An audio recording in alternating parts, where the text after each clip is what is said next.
It's just the frustration I have of, doing these sorts of things for almost 40 years now and not being awake. And, a lot of the time it's okay, but some of the times, like the last couple of days, it's not okay. You're not awake? You know what I mean. The shift you talked about this morning. This is the way it is. I would settle for that. It doesn't have to be the dramatic. I mean, I've read a lot of books about the dramatic. That's really what I want. But I'll settle for the.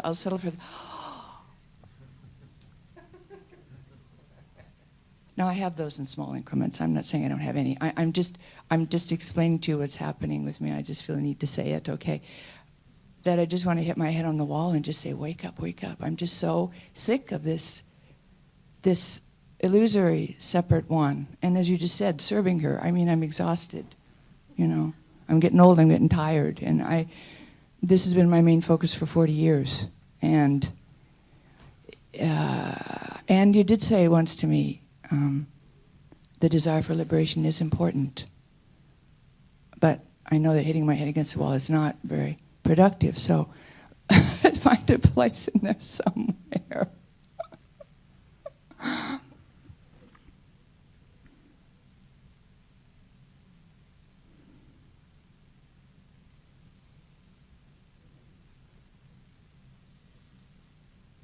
You're still expecting something to happen. Unfortunately, yes. That's the problem.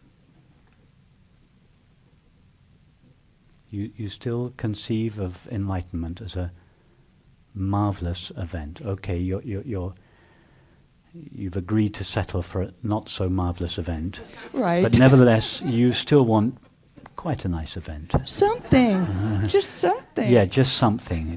You still want something. That's it. That's the problem. I know. Enlightenment is not an event. It's not a marvelous event.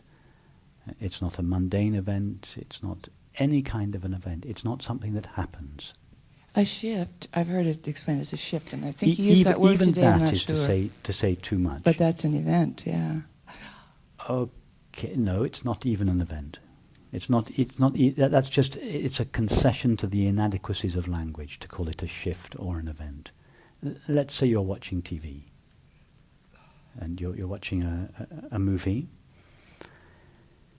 And you're looking at our favourite view, the landscape, and someone comes in and says to you, look at the screen. What do you do?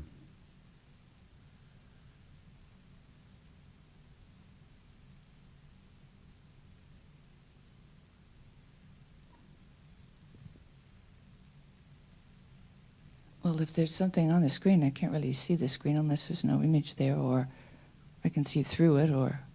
No. When you're looking at a TV, the TV's off, yes? You just look at the blank TV, you're seeing the screen, yeah?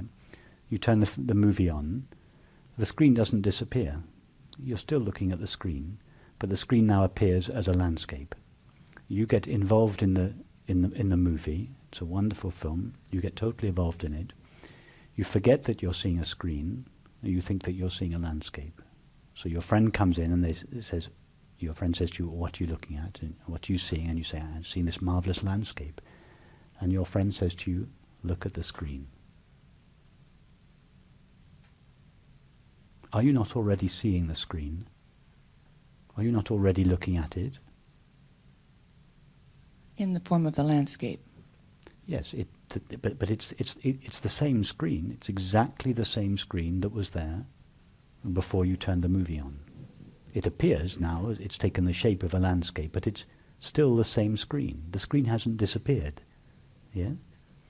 So would you say that it was to see the screen was a new event? Is it a marvelous experience in the movie? Not in that metaphor, no. No. Does the screen even show up in the movie? No. No. What you're looking for is an event in the movie. You're still subtly imagining that enlightenment is a wonderful or even a not so wonderful event in the movie. And as long as you're looking for it in the movie, you're going to seem not to be seeing the screen because your attention is focused on objects. So what do you have to do to, when you're looking at the landscape, what do you have to do to see the screen? In that metaphor, nothing. Yes, the screen is not something new that comes in. Enlightenment is not something that is new. It's not something that was lost and now has to be found. At best, and even this is not quite true, but at best we could say it was overlooked due to our fascination with the drama in the movie, that is the drama of the body, mind and world, due to our fascination, our exclusive fascination with these appearances, we seem to have lost sight of their reality, the screen. And as a result of that, we think, oh, I must go looking for it. And off we go around the world, visiting teachers and ashrams and everything. We go on this terrific journey around the world, which is like the character in the movie searching for the screen. So now you are searching, the equivalent in your life is you are looking, traveling, you're the character in the movie, traveling around the world looking for the screen. In other words, you are looking in the mind and the body, in your case, not in the world, but in the mind and the body, for some special experience, which is, that's it, that's the shift, that's the event. Now I'm on the other side of the fence. There isn't a fence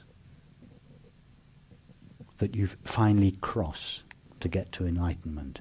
Enlightenment is just, it's like the moment you recognize the screen in the movie, and the moment you recognize it, simultaneous with that recognition, you recognize, oh, I was always seeing the screen.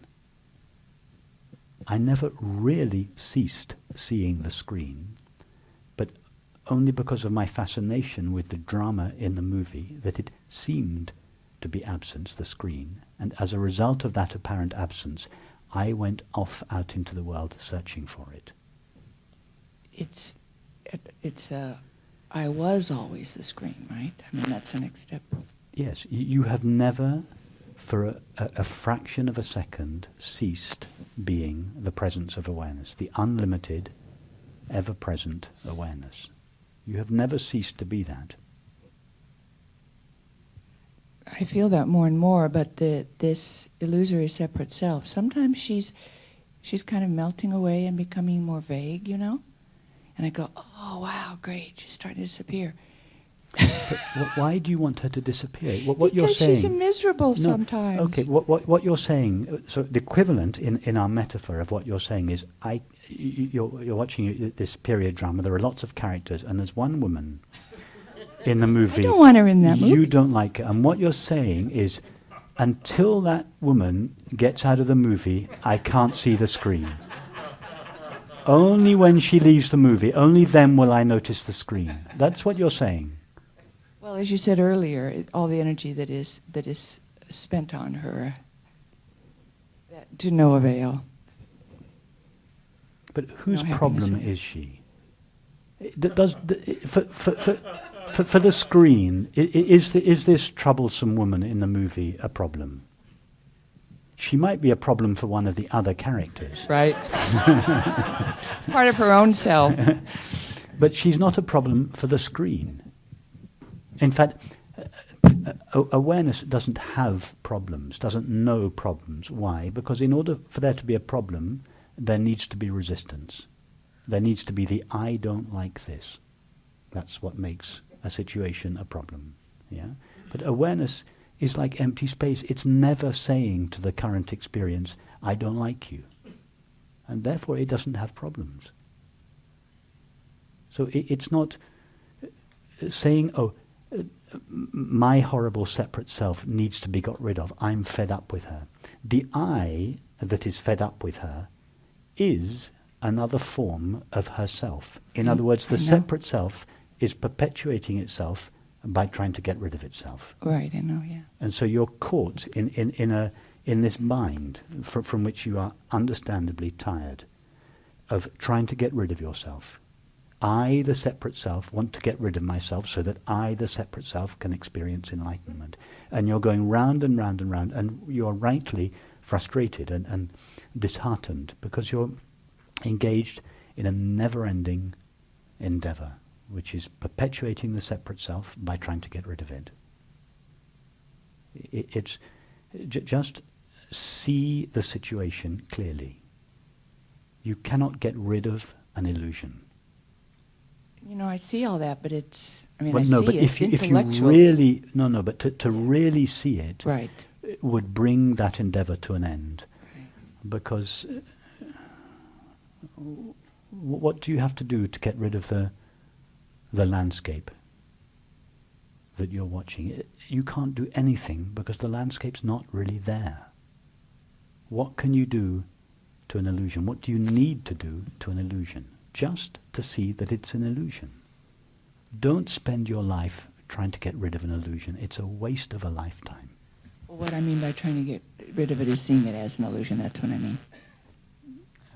You know, what you just said. But I also see that, Okay, so now to see that what you are is not a separate limited self, is it not clear to you now that you are the one that is aware of your experience? Okay, now, if you were to turn your attention towards that one, where do you go? nowhere. No. If you were, can you even turn towards it? Which direction? No. So how can it be separate or limited if you can't find it as any kind of an object? You answered both those questions from your experience. That was obviously true. So if you cannot find the awareness that you know yourself to be, if you don't know where to look for it, or how do you know that it has a limit or that it is separate? Only an object could be limited or separate. Exactly. You don't know that. Right there in that understanding, and I can see you're answering these questions from understanding, not because you've read books, and right there is the knowledge that what you are, it has no limits. Just live what you understand. Take your stand there. That one, that awareness is always wide awake. The enlightenment is not for awareness. Awareness is already the light that illumines all experience, that makes all experience knowable. It cannot be enlightened. What would enlighten it? It is already the light that makes experience knowable. One definition of awakening I've heard is awareness recognizes itself. Are you aware right now? Yes? Okay. How do you know you're aware? Why did you answer? How come you answered yes to that question? It's self-evident. It's self-evident. And what is it? To whom is it self-evident that awareness, that you are aware? To itself. Right there is the experience of awareness, being aware of itself. That's it. It never gets better than that. I mean, you were the one that, and quite rightly, defined enlightenment as awareness, being aware of itself. And then I asked you the question, are you aware? And from your own intimate experience, you answered yes. In other words, I, awareness, am aware that I am aware. Nothing else can be aware that I'm aware. In other words, enlightenment is a fancy name for the most simple, the most ordinary, the most well-known experience there is, and all 7 billion of us know it. However, because it cannot be found by the mind, in most cases it is deemed missing. And as a result of that, the peace and the happiness that are inherent in it are also considered missing. And hence the imaginary self goes off into the world in search for the missing peace and happiness. And as we all know, it doesn't live there. Where does it live? In the simple knowing of our own being. Its knowing of itself. That is awareness's awareness of awareness. And it is your innermost experience at all times. It's not a new experience. It's not something that has been lost and has to be found. At worst, we could say it has been overlooked, apparently. The screen has been overlooked due to our exclusive fascination with the body, the mind, and the world.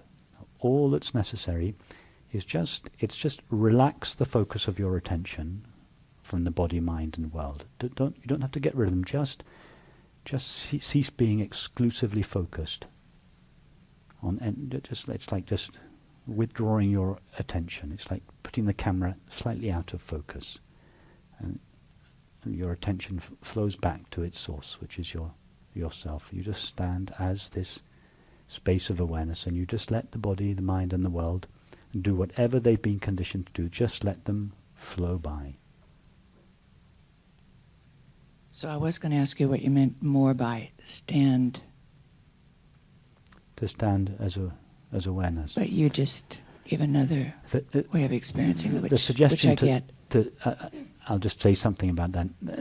The suggestion to stand as awareness would seem to be given to someone who is not presently standing as awareness and who might do so in the future. So to say that is a concession to the belief that we are a separate self. It doesn't really make sense, but it's sometimes used in the context of a conversation. What would be more accurate would be to say, be knowingly the presence of awareness. The reason I say knowingly is just to say, be the presence of awareness. You already are that. You've never been anything other than eternal, infinite awareness. So hence be knowingly that. Know that you are that. That's what I mean by take your stand as that. Yeah, I can feel that. I know what you mean because yeah. You can't actually be anything other than that. Another way of saying it would be just notice that you are that. Instead of mistaking yourself for a cluster of thoughts and feelings, just notice, oh no, I'm the one that is aware of those. I'm not a cluster of thoughts and feelings. All these flow by, but I'm not flowing by. I'm just always here. I would recommend really forgetting about enlightenment. I don't think that's going to happen.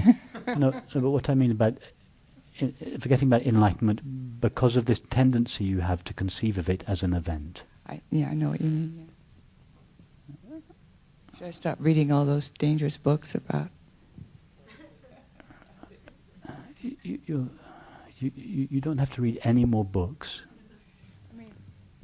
Another question to ask yourself is just to look for that which is ever present in your experience. And just stay with that. And just look in all experience for that which is always there. It's looking for the screen in the movie. You don't have to look for it. It's actually, it's staring itself in the face. What is always present in experience? Just the knowing of it. This knowing runs through all experience. That's it. Just be with that. Just allow that to come from the background into the foreground.